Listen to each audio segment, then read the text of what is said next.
Hey everybody, as most of you are probably well aware, especially if you're somebody who's come into this business in person, we have substantially outgrown the space that we presently do business in. When I started, I was doing house calls. I would show up at somebody's place, or I would show up in Herald Square. I lost the pictures. I actually not the drive died. I literally can't find the drive that has my pictures, so that's a totally different type of data recovery than the lab work we do here. But I used to have pictures of me actually doing repairs in Herald Square Park on the 34th Street and 6th Avenue. And then I wound up making a deal with a recording studio where I would make sure everything in their facility worked all the time, and I wouldn't charge them any money, parts or labor. I was always going to find a way to make this stuff work, regardless of what kind of Frankensteining I had to do. Ricky Began taught me about that at Avatar. He was showing me the times that they would fix Pultec equalizers by taking the caps out of old DAT machines and like putting them in a bunch of series parallels so that they could use it on a Pultec. But anyway, I learned from him how to Frankenstein stuff together, and I did for the studio for a few years. And one of the really difficult times for me was when it came time to move to a store. So I was able to find a place in the basement of 251 West 30th Street back when it was Planet to Planet Studios. John Grossbard was the landlord of the place. That's the guy that Kramer used to say, "You got Grossbard," because I think Larry Davis and John Grossbard had a feud over some furniture or something. But I remember Mr. Grossbard, he gave me the space that I had for $3,300 a month, and there was no security deposit, no first, last, this, that, and the other, just $3,300 at a time when I did not have more than $3,300 to my name. And that allowed me to get my own space that was just for me, and my friend and I shared it for some other purposes, but it wasn't like I had people walking in and out every day and I had to worry about my stuff, other people going through it or anything like that. So it was nice to not be a nomad anymore. And I like John, even if, he was your typical New York landlord. I remember him looking at us when we were talking about the buzzer not working one day, and he said, "If I make this place any nicer, you couldn't afford it." The joys of dealing with a slumlord, but the thing is that the slumlord is going to rent to you when nobody else will rent to you. They will give you opportunities like no security deposit, no first, last security, no credit check, any of that. The slumlord will let you in, even if you're 21 years old, wearing basketball shorts, and only have 1 month of rent, and nothing else. "If I made this place any nicer, you couldn't afford it." We were talking about the fact that there was leaking, it was flooding during the hurricane, and around the fall of 2011, and all sorts of fun stuff. The place is not there anymore. It's been turned into some fancy schmancy startup office building like the rest of New York City, unfortunately. 251 West 30th Street used to be a really nice music building with a lot of cool studios. But that's all gone. But anyway, I remember when it came time to start and move to this store. Like, this is an actual store, not an underground location. Because if you read some of the reviews from 2011, it was, go to the back of this dark, dank freight elevator, walk through this door, walk down a dark stairwell, walk through this cloud of marijuana smoke, and then you make it to Lewis's door that had a sheep on it. The people must have thought that they were going to get beaten over the head, their wallet stolen or raped or something, and that the whole MacBook repair thing was just a trap for it. I'm surprised that anybody ever came to this space, but people did, and I was able. It was time to get a store. It was time to get a legit retail location. At the end of 2011, I had a lot of people showing up, and that didn't do it anymore. And I had to find a way to make this work. I needed to pay first, last, and I needed to pay first month's rent and 3 months security deposit. And at the rent that I was getting for the space at the time was about $3,500 a month. $3,500 a month at the time was, I could kind of do it, but the first, last, the deposit and all that was a killer. That was an absolute killer. And this place, it's not as bad now after a lot of work, but you have to realize when I came into this store, I have memories of being able to see. There are parts of the floor where you could just look through and you could see the basement. It wasn't exactly very nice. This space took a lot of TLC to get to the point where I would even feel good having somebody come in to paint it, much less actually use it as a business. But anyway, so I find this space and I needed a way to pay that. So the way I was able to make the money to do that at the time was I put up a bunch of ads on eBay for services, and I put them below market rate. So screen repair, below market rate. Board repair, which I was outsourcing at the time to a company in China. I put that up at below market rate. And instead of selling a few a week, I wound up selling 10, 20, 30, 40, 50, 60, 70, 80, 90. Now, at the time, this was also when, if you were a new person on PayPal or eBay, and my repair account at the time, I believe, was new, or my account was frozen for some other reason, I forget. But you had to ship the item before PayPal would release the money. But I was outsourcing the board repair, so I'd send it to China, have it come back, I needed the money now. So what I remember doing was I first-class mailed a pamphlet. I made a pamphlet that explains how our board repair service works, what you should expect, what the warranty is, what type of stuff we do, and I actually first-class mailed a pamphlet to each individual customer that would have a tracking number that would show up as delivered, so that PayPal would release the funds prior to me finishing the board repair work. The customer didn't know, because the customer pays for this thing up front anyway. What kind of fuckery PayPal does with the money afterwards, that's out of their hands, and that's not something they see. So I get about 100 or 150 of these board repairs in, and also screen repairs in at below market rate, so that I could get the higher volume. And at this point, now I've got $10,000 or $15,000 that I could use to get this space. And that was the Ponzi scheme that I had to run on myself. I don't call it a Ponzi scheme of money, it's a Ponzi scheme on my time, so that I would be able to actually afford to get this space. That was just for the first, and the 3-month security deposit. We're not even talking about any sort of construction. I actually ran out of money when it came to construction, to where the first 3 or 4 months that I was here, I had a patio door. I got to a point where I had, I think, $50 left in my bank account, where we were almost done, and the door we didn't have a door. So I wound up going to Home Depot, looking up what doors cost. Apparently those doors that automatically, like, once you open it, swing back close, that are glass, you're looking at about $500 to $1,500 for a lot of those. I had about $50, $40 in my bank account. So I wound up getting a patio door and spending my last $8 on a cab from the 23rd Street Home Depot to get back here. I used a Sharpie and I wrote 186 on my patio door. I used to have these pictures on a company Facebook. I deleted my Facebook recently because Mark Zuckerberg is kind of a cunt. But anyway, that's a topic for another video. I wrote 186, and then I opened on January or February of 2012. And you think I work like a dog now. I got here at 7 or 8 in the morning. I left at 1. I went straight home, and I slept for 4 or 5 hours, and I came back. And it was like that for the absolute minimum the first 6 months, because I oversold the repairs in order to do this, and I didn't have the time to do them. But I had to make the time to do them, because if I didn't make the time to do them, then all those people are going to be pissed off, and they're going to scream, and they're going to file a chargeback, so I got it all done. And that was the Ponzi scheme on my time that I had to run in order to get ahead in the beginning to be able to afford to have this store.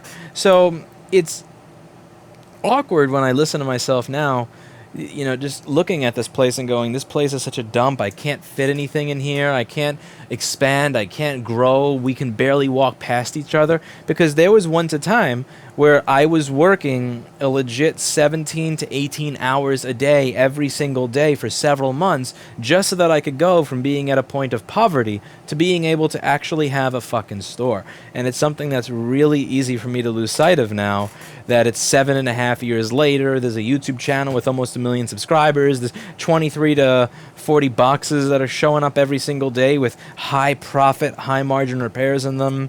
There's 12 employees here. That most of those employees are making more right now than even the low-end ones than I was when I was doing this 8 years ago. It's really easy to lose sight of that. But it took a lot to get to the point where I had what I had today. And I remember that. And, I look at even when I look at the front door, that's the glass door, I remember how much work it took just to be able to get an actual door on my store rather than a fucking patio door that I had some shitty rusty gate going in front of. And one of the things that I've been talking about is, I think I talked about this with some other streamer. I think it was Destiny or something. Yeah, it was Destiny. It was some startups podcast that he had, and people have been asking, like, why don't you expand? Why don't you go to the next level? And the thing is, I have a lot of walk-in customers. There's a lot of people that walk into the store that I'm not ready to give up 60% of my income, especially since that income has less expenses attached to it than mail-in income. Because when you deal with mail-in, if there's a warranty, there's shipping both ways. Just shipping back to the person. There's boxes. You have to have a shipping person. If there's more orders, you have to have more shipping people. It's easy. That not only is it that walk-in business, there's more of it, but of that walk-in business, it's more profitable. It's easier to deal with. I'm not really ready to give that up just yet, since a lot of it is still walk-in. Even on a bad month, 60% of it is walk-in. So I'm at this point where if I want to move up to the next level, and again, I'm not paying $3,500 a month anymore. I'm paying considerably more than that because it goes up every single year. Even if I want to move to the next level, I'm not going from paying like 3 or 4 or 5 or 6,000 to paying 7 or 8 or 9. I'm looking at paying a lot more. If I want to have a space that's 2 to 3 times the size of my current space, and I want it to be in this area so I don't lose the new school customers, so I don't lose the NYU customers, so that I don't lose the business customers, the Wall Street customers, the Midtown Manhattan customers, then I'm going to, I was looking at paying in the 20s, around 20,000 or so to get a space that would fit everything I want, but also be in this area. So I could keep the walk-in revenue. Because again, everybody says leave New York. Leave New York. That's the easiest thing you could do. But leaving New York would mean that I lose all the walk-in business. And that's just, if you're okay throwing 60 to 70% of your salary away, just like, well, fine. But I'm not. So I've really done a lot of work looking for a space, and I finally found a space that looks like the type of space that would actually properly serve this business, that would be respect that the workers that have put all their time and effort busting their ass to make this place work, I think have earned and deserve at this point. If you take a look at it, you'll see that you could fit about 6 of this present store into this one. You could fit 6 of this store in there. If you stack one on top of the other, then you can fit 12 of this store into that store. The ceilings in that store are more than twice as tall as the ceilings in this store. It's insane how much space this place has. It's when you walk through it, it's hard to believe that this is actually acquirable. And this is a space that's acquirable. So I made an offer, and one of the ways that we like to keep in touch, know people in the area. If we're walking by any space that's interesting, take note of it. And the realtor that knows the owner of the place is one of the neighbors that we've always been kind, cordial with. And one of the interesting things is that it's actually at a price that was somewhat negotiable, that worked. It needs a lot of construction if you look at it, obviously. The place doesn't even have an effing toilet or plumbing or electricity. There's a lot of work that's going to be going into this, but it's actually somewhat affordable. Now, it requires all this construction to be done by us. Landlord ain't willing to put a dime into it. So we said, okay, listen, we'll pay the amount that you want, which is a lot of money, and we'll do the construction, but you're offering this much free rent to move in. We want this much free rent. We want this many months for free, not this many. And I was honestly expecting them to say no. Part of the reason that we made this offer is we were expecting to hear a no. They said yes. So at this point, I think it's time to move up to the nicer space. And it's actually something I have that same feeling in the pit of my stomach, the same feeling that I did when I sold about 100 to 150 repairs on eBay at below market rate, and then use that money immediately before I paid the board repair vendor or before I bought all the parts to do the screen repairs and all that stuff. I feel that feeling in the pit of my stomach that I did when I was doing that Ponzi scheme on my time. And it's weird that I feel that way, because this space has become so beyond imaginably successful.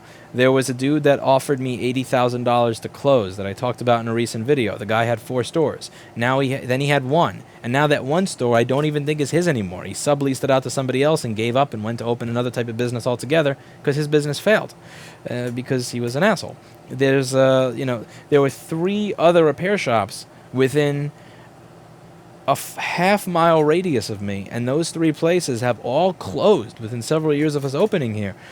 And we learned how to do so much that we didn't know how to do when we opened, There are people that worked at the surrounding places. One of the people that works here used to work at another repair shop in the area that used to tell people if they had a bad charger, it's going to be $150 to replace your charge port. And oh, by the way, since we're such nice guys, we'll give you a free charger on the house.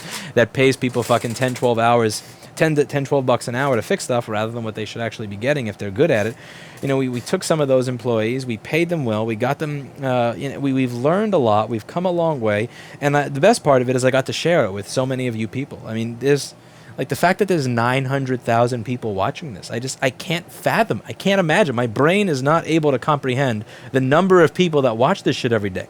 There were 3,000 people in my high school, and my high school was too big, too large for you to ever get to know every single one of the people in that high school. And 300 times as many people as the people that went to my high school are watching these fucking videos and learning how to make money, learning how to do board repair off of it. You know, there are people like Tim Herman that will send me pictures of their shop and say, yeah, I'm 16 years old, by the way. Not only can I do board repair as well as you, I can do board repair better than companies like PowerBook Medic that didn't even know how to reball a CD3215. When their customers say the board was unfixable and they send it to me and I see the CD3215, didn't even have balls under it and I just reball it and it works. Or people like Tony, who send me pictures. Like, this is the car that I used to live in before I started watching your channel. This is the store that I now have to myself that I do repairs out of and make money from because I learned stuff from watching your videos. Like, the stuff that, it's not just that I came from nothing and made something of myself. What is really the driving force behind all of this is listening to the stories or looking at the pictures that all of you have sent me, that you as well came from nothing and made something of yourself. And it doesn't feel like I started from nothing and made something of myself on my own. When I see all that, it makes me feel like we all started from nothing. And we all collectively made something of ourselves. We all collectively created a sustainable business for ourselves. We all collectively helped society a little bit. And we all did it together. That's what makes it feel so amazing and so good. And while I have that feeling in the pit of my stomach, as I contemplate moving to this space that is going to cost me probably 6 figures in terms of the deposit I have to put down and the construction, that is, you know, that's a kick in the nutsack when you're a business that nobody wants to give a business loan to. That's a bit of a kick in the nutsack when you go to your bank and you talk about loans and they offer you an amount of money that's less than 2 weeks of your company payroll. But it's something that I think I can do. And in the moments where I think I can't do this, maybe I shouldn't do this, oh my God, maybe I should just stay where I am, I don't just think of the jump that I made from doing stuff in the park to using the studio, or going from that studio to using the nicer studio that John Grossbard rented me, or going from that studio to a store, and how every single one of those incremental jumps was earned, happened for a reason, and worked. I don't just think about that. I think about every single one of you that sent me a picture. I think about that dude just a week and a half ago that sent me an email saying that he used to be on welfare and now he has a job working in repair rather than living off taxpayer money. He lives off of the self-satisfaction of taking something that was once garbage and making it work again, and he makes a living at it. I think about the letters that I've been sent in on a regular basis, the pictures of the places that you have opened, the stories of the customers that you all have satisfied. And the question that I have for myself at that point is, if all of you were able to make it work, if all of you were able to move to the next level, then why the fuck can't I? Why am I afraid of it? And I don't have an answer to that question, which is precisely why I've decided to go ahead and make the jump. You know, this ink is kind of still wet on this deal, but I'm going to do everything that I can to make moving into a space that is 6 to 12 times the size of this space viable and successful. The ability to work at a business where if I want to walk to the bathroom, I don't have to ask somebody else to get up and stop what they're doing and walk behind me so that I can then fit behind them to walk to the bathroom. To have a business where when Steve is doing data recovery, he is not sitting directly behind a garbage pail and a bunch of cardboard shit boxes that constantly falls down and bumps into his back while he's working on drives that he still manages to recover for 10% the cost of drive savers. I feel as if this business has outgrown not just me, but it's outgrown my anxieties about the future. And I think that this business has earned the right to exist in a better space, and it's earned the effort that is required from everybody, most of all including me, to have a nicer space. And I'm going to go for it. It's going to require a lot of additional work and responsibility to be taken on to do this, but I think that not only is this going to allow us to make cooler videos, it'll allow us to do repairs that we didn't do before because we'll actually have space to work on stuff, to experiment, to save things that we just don't have right now because every single square inch of space is occupied by somebody who wants something done and is calling right now to know if it's done. It's going to take a lot of extra work, a lot of extra effort, a lot more responsibility. But if there's anything I regularly read in my YouTube comments from all of you, it's the same thing over and over again. Lewis, you look too well rested. Do you even work at all? You look like you sleep 12 to 14 hours a day. And you're all right.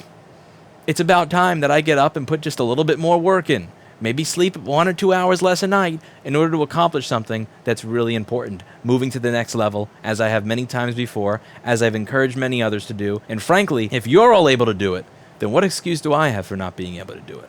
So I'm going to do it. And I just wanted to say thank you very much to every single one of you that sent in the evidence, that sent in the stories, that sent in the customer testimonials that you've got, that sent in the pictures, that showed me what you were able to create from nothing. Every single one of you that sent in a story that said, this is where my life was. This is how shitty it was. This is where it is now. And being able to take stuff that didn't work, make it work again, make somebody happy that somebody else wouldn't have been able to make happy otherwise, made possible. Thank you very much to every single one of you, because it's you that's putting a fire under my ass to do better, to not settle for a place that's in a building with no heat, with no gas, that when there's a problem in the winter and it's 7 degrees outside, waits 2 to 3 weeks to bring a heater. This business deserves better. And if all of you can accomplish what you've accomplished, you've given me the encouragement that I need to move to the next level and try to accomplish what I need to accomplish. Thank you very much, every single last one of you, for the encouragement that you provided me. Truly, it's invaluable. Thank you.